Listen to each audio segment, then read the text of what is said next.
Hello, everyone. My name is Elizabeth Blumenstock, and you have joined a Bach keyboard extravaganza featuring the wonderful keyboard player, organist and harpsichordist, musicologist, leader of Ars Lyrica Houston extraordinaire, Matthew Dirst.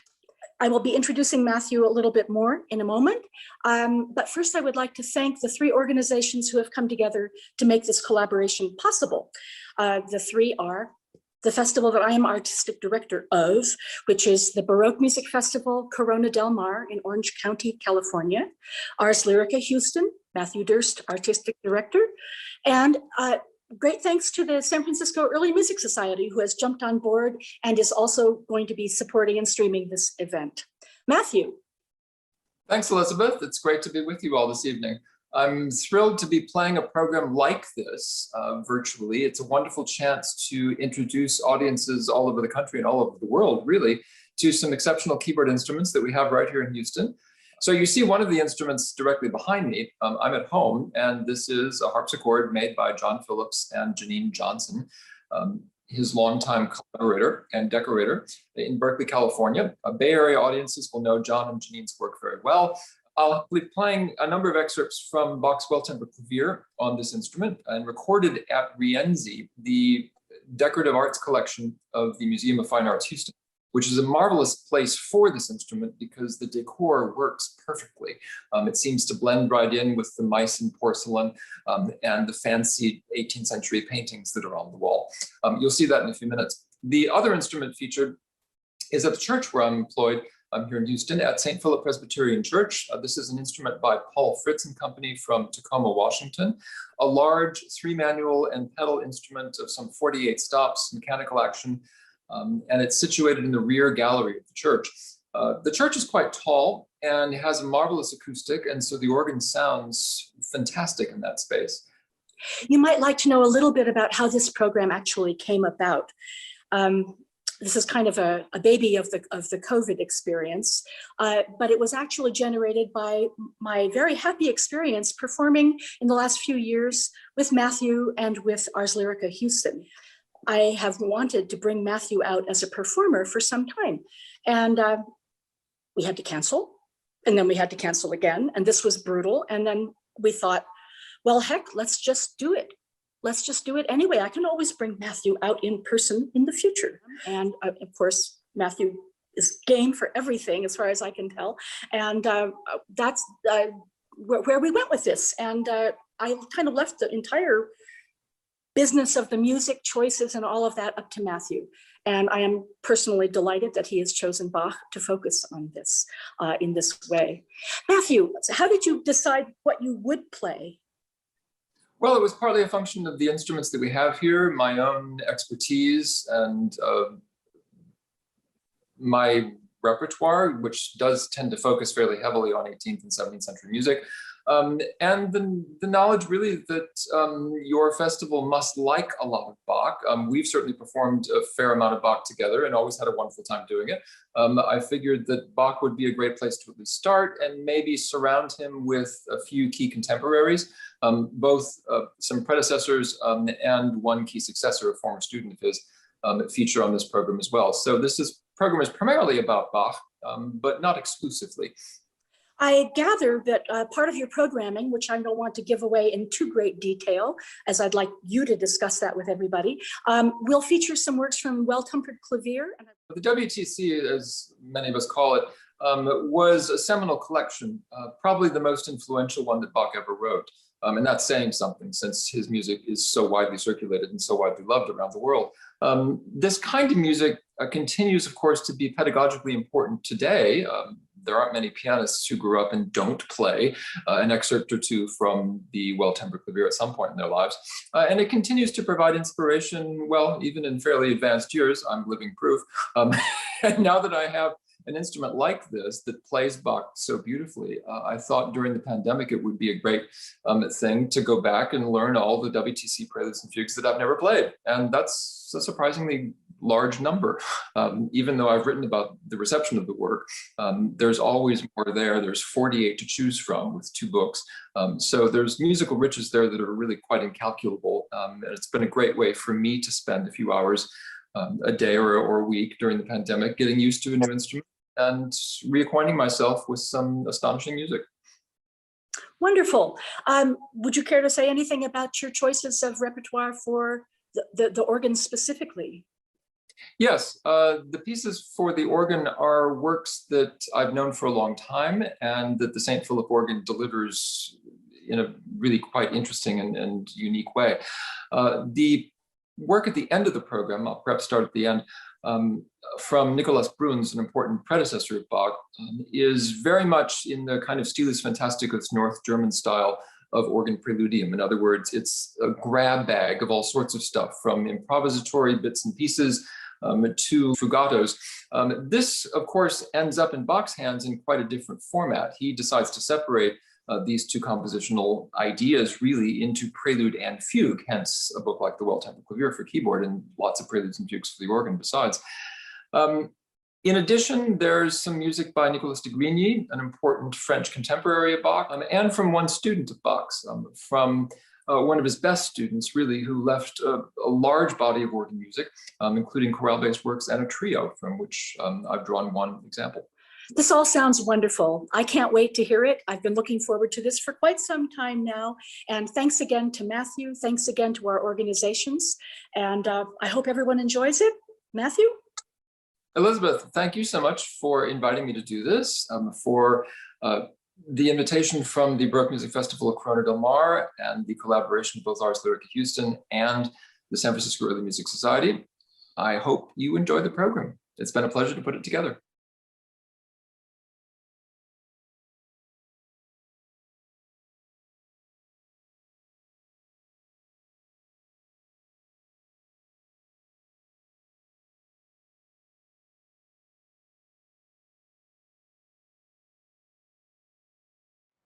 Welcome to this Bach keyboard extravaganza. My name is Matthew Dirst, and I'm delighted to be sharing some of my favorite harpsichord and organ pieces with a virtual audience, thanks to an invitation from the Baroque Music Festival of Corona del Mar and the collaboration of both Ars Lyrica Houston and the San Francisco Early Music Society. We begin in a beautifully appointed gallery at Rienzi, the House Museum for European Decorative Arts of the Museum of Fine Arts, Houston. This German-style harpsichord, built last year by John Phillips in Berkeley, California, and decorated by his longtime colleague, Janine Johnson, is inspired by the work of the Grebner family from Dresden, whom Bach knew well. Its decoration features motives from 18th century Dresden marquetry, and it looks very much at home amid Rienzi's Baroque-era paintings, porcelain, and furnishings. For these beautiful and very orderly surroundings, I've chosen some excerpts from Bach's Well-Tempered Clavier, Book 1. The Well-Tempered Clavier is the only work of Johann Sebastian Bach that never went out of style. Unlike his church and chamber works, which were mostly forgotten soon after his death in 1750, served as a kind of musical Old Testament for generations of students and enthusiasts, a role it still plays today.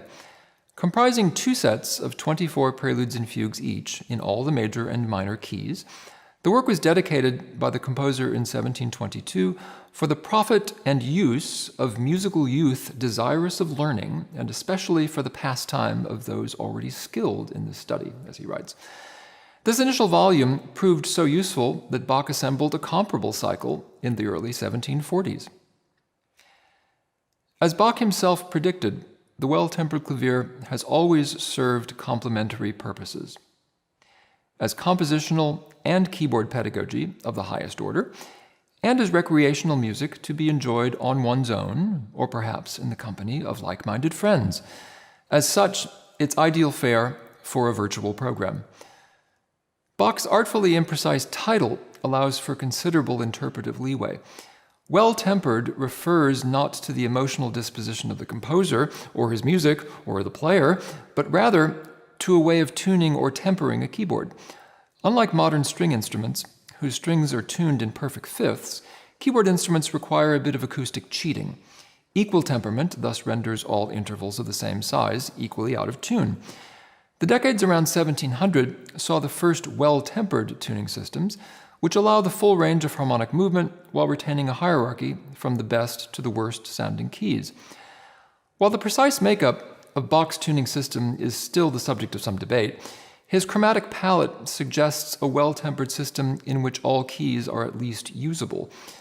The generic term clavier, finally, refers to any kind of keyboard instrument, which for most of Bach's lifetime meant either the harpsichord or clavichord, and sometimes the organ.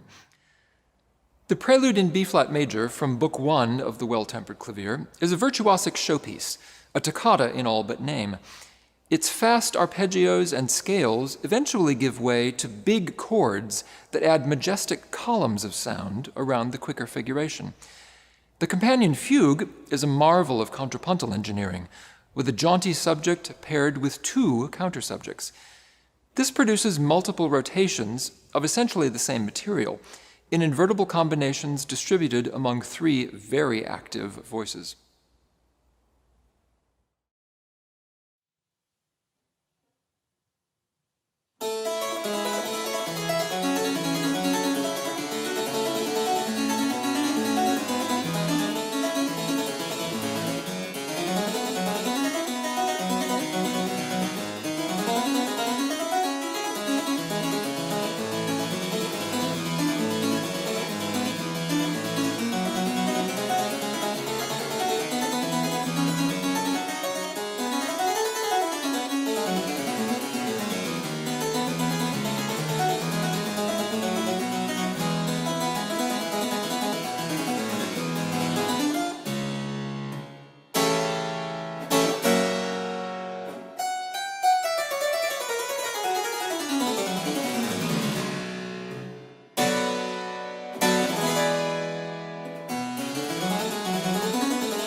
For the organ pieces on this program, we're at St. Philip Presbyterian Church in Houston, which houses a 48-stop mechanical action instrument by Paul Fritts and Company of Tacoma, Washington. The builder's primary inspiration for this instrument is the Northern European golden age of organ building in the 17th century. As you can see, it has 3 keyboards and a pedal board, which correspond to several thousand pipes housed in distinct locations or divisions within the case itself. Because the St. Philip Sanctuary is quite tall, the organ was designed to complement that height, with divisions stacked vertically inside the case. Mechanical action gives the player precise control over pipe speech, which greatly enhances the gestural shaping of Baroque music especially. That, plus a well-tempered tuning system, make this organ an ideal vehicle for the music of Bach and his contemporaries. In addition to a generous helping of his music, this program also includes organ works by a couple of important predecessors and from one of his finest students. Nicolas de Grigny's 1699 Livre d'Orgue is one of the high points of the French Baroque organ repertoire. Even Bach thought so. He copied out this source in its entirety. This volume includes a complete organ mass, meaning a mass with alternating plain chant and organ versets. From those movements, I've chosen 3 dialogues, as they're called, that demonstrate distinct colors of the French classic organ. The first juxtaposes the pungent cromone against the penetrating cornet, while the second is a gentle movement for the flute stops. The final dialogue calls for the grand jeu, literally the big stops of the instrument, meaning the powerful reed pipes. The middle of this last piece also features echo effects, produced by repeating short phrases in succession on multiple keyboards.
Several preludes in the Well-Tempered Clavier seem to have begun as improvisations on standard harmonic sequences. Not so with the prelude in E-flat major from Book 1. Despite its leisurely opening, this is the most ambitious prelude in the entire volume. It features two distinct motives, the first scalar and searching, and the second a more concise upward stride followed by a slow descent. Bach gives each of these ideas a short independent exposition, then combines them in a tour de force of uncommon contrapuntal and harmonic richness. In comparison, the E-flat major fugue seems almost an afterthought, with its light-hearted subject and gently burbling texture.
Like most of his contemporaries, Bach transcribed many of his own works, usually to repurpose them in other contexts.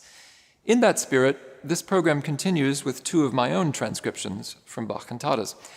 The first of these is a sinfonia that Bach himself rescored and embellished heavily as a slow movement in one of his later harpsichord concertos.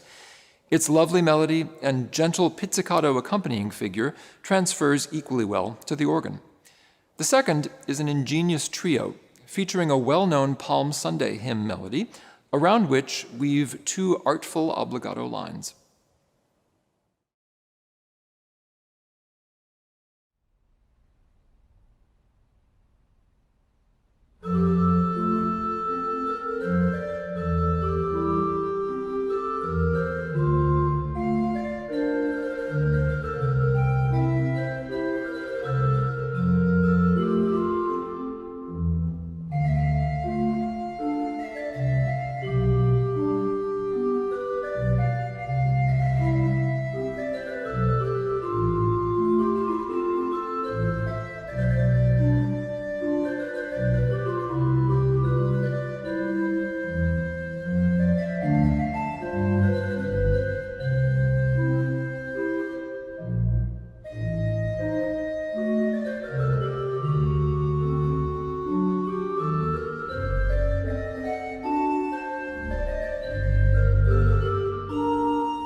Both Johann Ludwig Krebs and his father Johann Tobias Krebs studied with J.S. Bach. The younger Krebs, the last great German organist of the 18th century, left a substantial body of organ music, including this tuneful and utterly gallant trio. Along with Krebs's other works of this type, This pair of gently contrasting movements gave new life to a genre in which his teacher especially excelled, trios for a very busy single player.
Bach's concise but eloquent Prelude in A minor mines the potential of three discrete musical gestures: undulating neighbor tones, a lilting arpeggio figure, and scalar passage work, whose gradual combination brings this seemingly lean two-part invention to a resonant final cadence.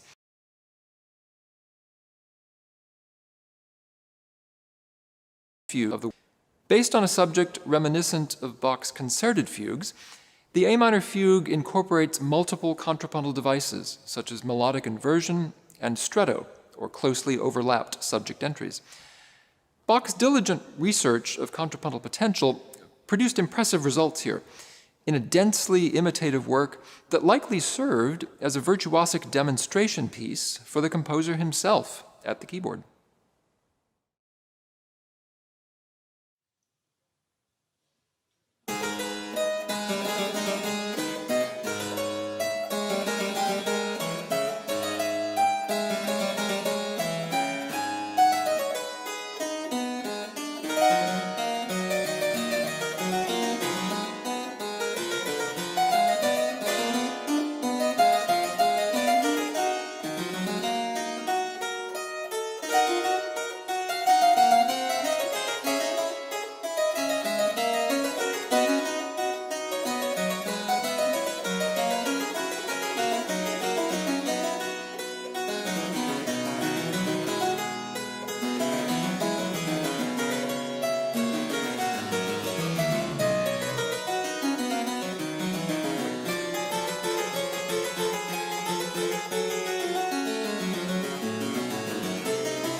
Not much music survives from Nicholas Bruns, one of the leading North German organists of the generation preceding that of Sebastian Bach. A student of Dietrich Buxtehude, Bruns embraced the North German fantastic style, which mixes rhetorically inspired rhapsodic passages with discrete fugal sections. His Preludium in G major offers a kaleidoscope of different textures and procedures, from the virtuosic figuration of its opening and closing sections to multiple fugues based on essentially the same repeated note subject. Even the feet get a good workout in this piece, with pedal solos and an initial fugue with 6 voice parts, 4 for the hands and 2 for the feet.